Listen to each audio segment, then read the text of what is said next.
লোকসভা নির্বাচনকে সামনে রেখে সোমবার কৈলাসহর ঊনকোটি কলাক্ষেত্রে বিজেপি দলের পক্ষ থেকে একটি নির্বাচনী সভা ও যোগদান সভা হয়।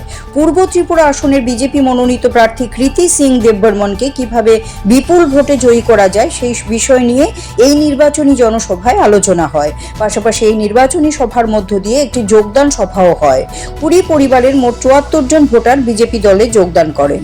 19 পরিবার সিপিআইএম ও 1 পরিবার কংগ্রেস ত্যাগ করে বিজেপিতে সামিল হয়। এদিনের এই কর্মসূচিতে উপস্থিত ছিলেন চণ্ডীপুর বিধানসভা কেন্দ্রের বিধায়ক তথা রাজ্যের মন্ত্রী টিঙ্কু রায়, পূর্ব ত্রিপুরা আসনের প্রার্থী কৃতি সিং দেববর্মন সহ অন্যান্যরা।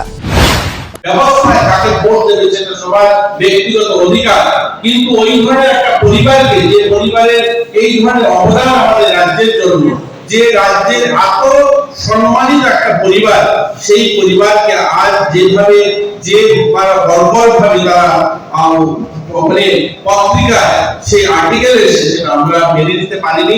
আমি ব্যক্তিগতভাবে মেনে নিতে পারি। আমার ভারতীয় জনতা পার্টি সরকারের যারা প্রতিনিধি আছে, পার্টি কার্যকর্তা যারা আছে, আমরা সবাই এটাকে খণ্ডন করি, আমরা সেটাকে ধিক্কার জানাই। আর সর্বশেষ বলবো, আমরা কৈলাস শহরবাসী যারা আছি, আমরা সাংস্কৃতিক শহর বলি কৈলাস শহরকে। এখানে সাংস্কৃতিক প্রেমী লোকরা, আমরা ছোট শহর হতে পারি, কিন্তু আমরা কৈলাস শহরের প্রতিনিয়ত এই গড়টাতে আমরা দেখি এখানে সঙ্গীত চর্চা হয়, এখানে সাহিত্য চর্চা হয়।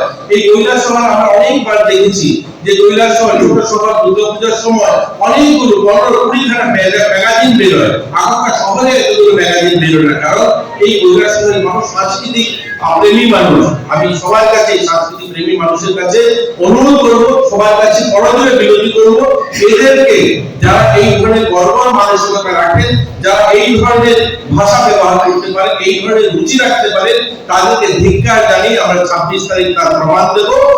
Siri TV, channel for news and entertainment.